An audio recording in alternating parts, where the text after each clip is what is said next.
morning and welcome to Mike and Kev at 9:30. It is the time, of course. It's actually 9:35, but don't worry about that. We've come slightly late, but the big news is it is the birthday of the NHS, and we're all going to sing Happy Birthday to you.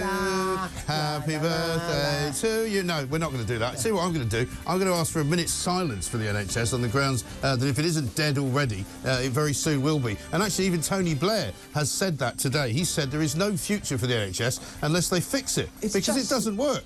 I mean, was there more a sign of this being an absurd national religion? Yes. Forget God, we now worship the NHS. Forget God. 1,500 health workers who work for the NHS are currently gathering at Westminster I've got a question for you. To celebrate 7 million people waiting to be treated. I've got a question for you. Will they be putting that down as one of their holiday days, one of their rest days, one of their duvet days, one of their work-from-home days, or will it be actually a paid day at Westminster Abbey? Well, they'll be paid all right. It's a special method of making the waiting lists even longer. Yes. Get 1,500 workers Why are they not out of actually the picture working? Shouldn't they be at work? It's a disgrace. What's going on? It's so mad. The Health Secretary, Steve Barclay, saying yesterday, oh, it doesn't need too much, just a few tweaks. No, it doesn't. It's ridiculous. It's useless. The NHS is useless. Yeah, exactly. Why can't we face up to it? Why can't politicians have the guts to tell us the truth about our lousy health service, one of the worst health services in the world, that we ludicrously describe as the envy of the world? If it's the envy of the world, why has nobody ever copied it? Well, nobody's ever copied it because it doesn't work. Because it's rubbish. It's quite simple. And also, there's a great piece in The Sun today in which they basically laid bare every single sort of health service in the world, how much is spent per head, how many people per doctor, per capita, all of that. And it is not, by any stretch of the imagination, the envy of the world. And in fact, there are many places where more money is spent per patient. However, what they don't have is more money than the NHS has. The NHS has more money than any other health service per head of population, but they spend it all, 50% of it, on non-medical stuff. 200 billion quid a year, but Rishi Sunak generously has just given them another 2.6 billion for reasons that escape everyone. There are 1,400,000 people who work for the NHS. Politicians today saying every single one of them is absolutely magnificent. No, they're not. They are the workers in a useless health service, so they're not that great, are they? I mean, pretty much every other country in the world has more hospital beds per 1,000 people than the NHS. Our cancer deaths per 100,000 people are the worst in the Western world. Life expectancy in this country is no better than it is anywhere else. And in fact, the amount money spent per head, rather, is lower than almost every other country as well. So what do they do with all the money? It's a joke. And so on the front page of the Metro, you know, the London newspaper, today is a woman who was the first baby ever born in the NHS way back in 1948, and she's busy telling us how fantastic the NHS is. You're having trouble finding the front page there. It's the one at the front. Yeah, I know, I can't find it. Why can't you find it? It's the one, turn it over, it's the one at the front. Yeah, I know where it is. Yeah, it's on the screen, luckily. Let's do it Nye's way. So we want to go back to the future and go back to Nye Bevan. So you want to go back to 1940s living. You found it yet? Yeah, there it is. There you go. Let's do it Nye's Kevin's way. found the front page. I found it. This is the sort I was the one who spotted the story, so lay off me on this one. So she's saying, the first baby born in the NHS says the health service, 75 today, is a national treasure that should be cherished. Her name is, and she's called Nye, after Nye Bevan. Her name's Anira Nye Thomas. Bless her. And she goes on 75? Yeah, and guess what she did for a job? She's a nurse? She was a nurse. Oh, right. So it's propaganda, folks. Talking of propaganda, what did we learn today after our discussion about climate change? Another scare story. Monday, just gone, was the hottest day ever in the history of the world. We were told in Britain. In London it wasn't. We were told in Britain as we reached for our central heating. Is this around the world, though, rather than actually in Britain? That's the average because yesterday, yesterday it rained pretty much solidly all day. I got a lot of flack, as you would expect, on Twitter for putting out a picture of the rain and saying, oh, some climate crisis we're having, and all these idiots are going, oh, no, the climate's different from the weather. Most of them are ex-teachers that are telling us. Teachers, by the way, who are on strike, you're a disgrace today.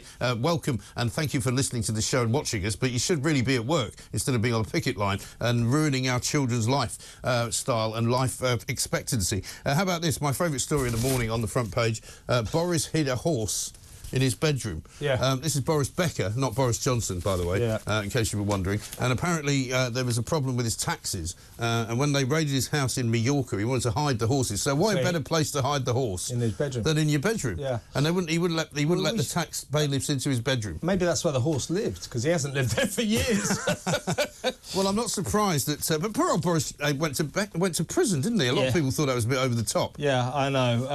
I mean, I still like Boris, but he's not a financial whiz kid, is he? He's not a financial whiz kid. I mean, the guy, this is how it's described. Panic Boris declared himself bankrupt around the time of the 2017 visit by debt collectors to his house in Mallorca. Boris hid the horses because you have to pay taxes on them, and he hadn't paid any taxes on the horses. Yeah, well he hadn't paid any taxes on anything. No. That's why he went to jail. We'll come back to Wimbledon in a little bit, because, of course, Boris isn't part of the BBC team this year. Much to people's chagrin. More's the pity. We'll talk about that in a minute. Right. But cops, we talked about cops yesterday. Cops who won't do their job. 2,000 rotten cops are set to be sacked in a radical overhaul of the police. It's a story in the Times this morning, isn't it? Yeah, in a radical overhaul of the disciplinary system, as in actually having a disciplinary system. Which, you could do anything you like in the police force, and they just say, right, you're under investigation, carry on. And we learn at the same time that 9 Humberside coppers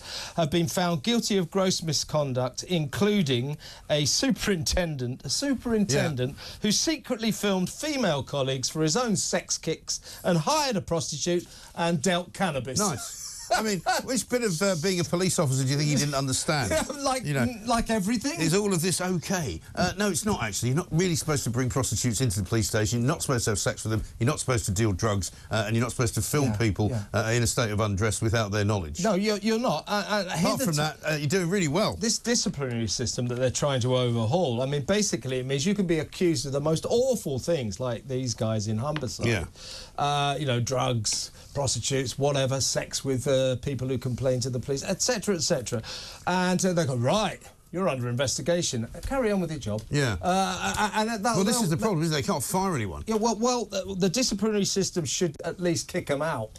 At least suspend them. Right. But at the moment, no matter what you're charged with, you carry on as a policeman. It's ridiculous, and clearly they are hiring very, very inappropriate people to be officers of the law. Basically, Sir Mark Rowley, who's been put in charge of the Metropolitan Police, he says, that managers are prevented from taking swift action against those doing a bad job because the 6-stage process takes more than a year. Why? Well, stop it taking more than a year. Stop it taking more than a year. And Sir Mark Rowley, the chief of the Met, who's supposed to be sorting it out, not too good so far. Right. 0 out of 10. Please see me. Speaking of 0 out of 10, what are you making of the Bernard Jenkin revelations? Because he's now going to be hoisted by his own petard, isn't he? The police have said no more investigations into Boris Johnson. But that bloke, Bernard Jenkin, I think he might have been to the odd party or two. This is his wife's party held in Westminster. That clearly broke the rules. Bernard is busy saying absolutely not. Bernie the Bolt. But, he's under investigation by the police. You were telling me that he should be all right, because the police never solve any crime, so he should be okay. Yeah, it'll take about 4 years. And then they'll come to no conclusion. They'll give him a little piece of ticket, say it's £45 fine. Yeah. But you were telling me that he's been a bit chipper on Twitter. Well, apparently on Twitter he's been, or friends close to him have been accusing anyone who says, hang on, this party was dodgy, he's worse than Boris. Were you there? Did you know? Do you know what happened? So he's fighting back. Yeah. If I were you, Sir Bernard, I'd wind your neck in. Yeah, I think that's probably a very, very good idea. Do you like West End plays, Mike? Not particularly. I do. I'm a big fan. Tony and Tina's Wedding is a big... you're into the arts, aren't you? Yes, I am. Tony and Tina's Wedding, a big Broadway hit, is on its way to the West End, and there's a lovely poster going up around tube trains and, on the side of buses. TfL. It's been banned by Transport for London, but Sadiq Khan's operation, because it's got a Victoria sponge cake on it, and Victoria sponge cakes are unhealthy. Really? So what? They're not banning it for any sexual reference? No. For any adult unhealthy content? food. They've actually got a picture of a cake. Yes. And they can't be putting that. How dare they? What? You can't put that in an advert? No. How dare they put a cake on an advert? That's ludicrous.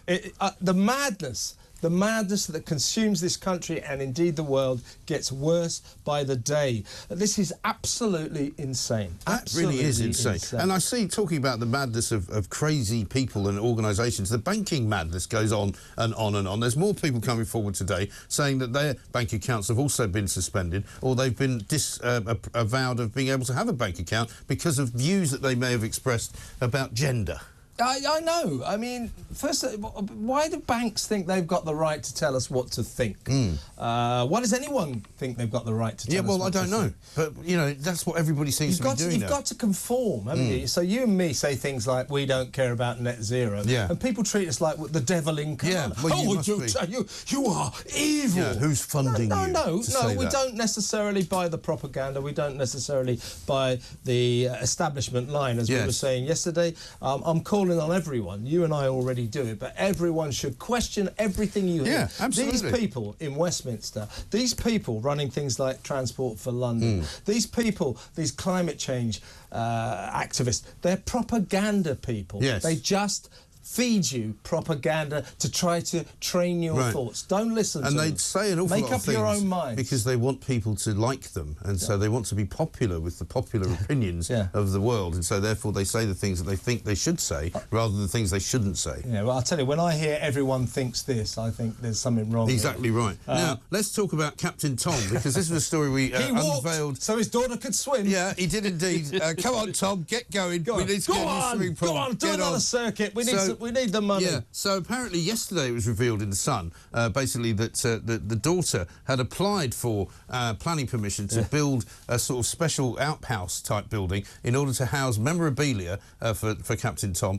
and also to have an office to run the foundation. Yeah. Now, this was apparently unbeknownst to the charity foundation, who said, we had no idea that she had even applied for this in our name. But even more surprising was the fact that it wasn't an office or a place to put memorabilia. It was instead... it's a swimming pool. A swimming pool complex. I think you're being unfair then. Apparently they wanted to put the memorabilia in the deep end. In the deep end. So you could see it through the... Well, sort of a bit like a fishbowl. Shimmering like in the sunbeams. Yeah. You know, like a David Hockney painting. But the story took off. We said yesterday this story will run and run. It went very quickly to the end game, where the people who've given the council who've given planning permission say, we didn't give planning permission for a swimming pool, so you're going to have to destroy it. So they're now in there, probably with sledgehammers, presumably, destroying the swimming pool. Yes.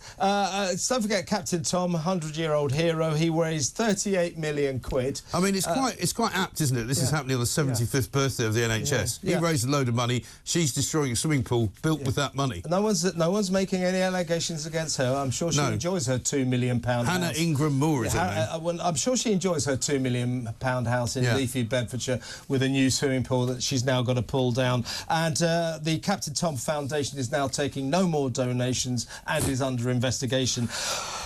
Just fancy that. Right, let's talk about Wimbledon, shall we? Let's do it. There's a new guy, Sue Barker's no longer there. There's a new Sue Barker in town. Sue Barker's no longer there. Boris Becker's not there, of course, as we just discussed. A guy called Casa Alom, who came from nowhere, is some sort of BBC... He's a keen environmentalist, apparently. Of course he is. Does a lot of climate crisis-type videos on his YouTube channel. So the combination of Casa Alom and Claire Balding has been described by viewers, tennis fan viewers, as truly dreadful. I mean, the BBC can't get anything right at the moment, can they? No. I mean, every single decision... at the moment. Well, I mean... Ever. Well, yeah, but I mean, it's got particularly bad recently, it seems to me. I agree, I agree. You know, and even now, they've said somebody's clearly taken the decision to put this bloke in place. The only sporting coverage he's ever done, it seems, is of the Commonwealth Games or something, where he was one of the reporters. He says he's a big tennis fan. Yeah, he says he's a big tennis fan, and he's called hunky by some people, because he's quite a good-looking guy. Yeah. But, you know, he's come from a smaller operation at the BBC. I think the Asian network was where he started. He's now made his way onto mainstream television. He's doing a sort of recorded set of interviews for Wimbledon. But I mean, it's just not working. The thing about him is like so many presenters of the BBC, he's taken the boring pill. He's just a boring guy. He's a boring interviewer. He's a boring presenter. Therefore, he's prospering at Wimbledon. And this is the problem. A lot of it rained off, of course, yesterday. Wimbledon, I mean, fingers crossed, pray, please, for a long run by Andy Murray, Yes. because otherwise this is going to be the most boring Wimbledon ever. And At least it's raining and it's cold. He won his first match, didn't he, yesterday? I watched it. Speaking of the old climate change, I'm in the car this morning, right? Because my temperature gauge is set to about 17 degrees when I like it if it's a bit hot. Heat started coming out of the air vents because it's only 13 degrees this morning. You know, some July we're having. I'm not lying. I got home last night. I was on the Jeremy Kyle show. I got home about 9 o'clock, and I was cold. I put the heating on. I put the heating on. So don't give me. Don't you care about the planet? This is disgrace. Not especially. Absolutely disgusting. Not especially. Now, talking about sport, our friends over at Talk Sport down the road have got very, very excited this morning because Forest Green Rovers, the first vegan football club on the planet, I Forest believe, Gump owned by our good mate Dale Vince, the man that wants to the Just Stop Oil's Just Stop Oil, and also wants to bankroll the Labour Party as well. He has appointed the first female manager of a men's football team, and it's kicked off in a massive way. Hannah Dingley is the woman who apparently has been named as the new the new manager. She was the head of the academy at Forest Green Rovers. Dale Vince says that basically she was the right fit, natural choice for us to be the first team interim head coach. She's done a fantastic job leading our academy and is well aligned with the values of the club. Because they live on a vegan diet, don't they? Well, they do. But some people are asking the question, and this has been asked. What's she going to do in the changing rooms? Well, in America they've had this, haven't they, with female sports reporters going into NFL dressing rooms where some people are wandering around naked. Does she go into a dressing room with a load of naked men? I don't know. I think she said earlier. It's just an old-fashioned view. Dale Vince is a very clever publicist. He is. Self-publicist, and it could lead to a whole new syndrome. You know, like Man United saying our new manager is Baywatch babe Pamela Anderson or something like that. Yes. Don't you think? Yeah, absolutely more right. and more women managers, please. Yes, I've just had a text from somebody who, with some information on Kaza Alom, who said he wasn't very good when he was on the radio. But that's another story. I can't say too much more about that, but BBC, you can rethink the 2-week period. Get Sue Barker back. She's still available. Well, she is. She was apparently last seen in the Cotswolds driving very expensive a new Porsche. So she could care less.